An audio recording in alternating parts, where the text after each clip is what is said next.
As dawn broke yesterday, rescuers labored against the odds to save a 12-year-old schoolgirl and other possible survivors trapped beneath crumpled buildings in central Mexico following the country's deadliest earthquake in 32 years.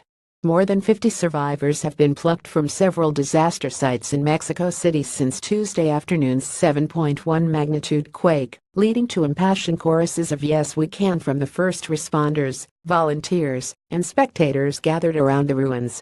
At least 237 others have died, and 1,900 were injured. As the chance of survival diminished with each passing hour, officials vowed to continue with search and rescue efforts such as the one at a collapsed school in the south of the capital. At the site, Navajo rescuers have communicated with the 12-year-old, but were unable to dig her free. 11 other children were rescued from the Enrique Repsamen school, where students are aged from 6 to 15. 20 children and 4 adults there were killed. Rescuers had earlier seen a hand protruding from the debris, and the girl wiggled her fingers when asked if she was still alive, according to broadcaster Televisa. But some 15 hours into the effort, Admiral Jose Luis Vergara said rescuers could not pinpoint the location of the girl, identified as Frida Sofia. "There's a girl alive in there, we're pretty sure of that, but we still don't know how to get to her," Vergara told Televisa. The hours that have passed complicate the chances of finding alive or in good health the person who might be trapped. As Vergara spoke, a human chain of hard-hatted rescuers removed a large chunk of concrete from the floodlit scene.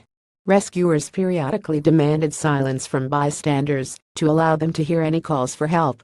As with other disaster sites throughout central Mexico, officials have not employed heavy lifting equipment for fear of crushing survivors.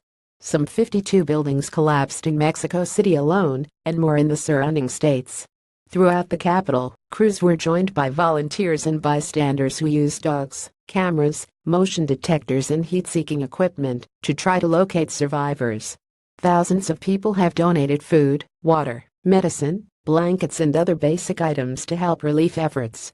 Companies provided free services and restaurants delivered food to shelters, where thousands of people have sought refuge after their homes were damaged.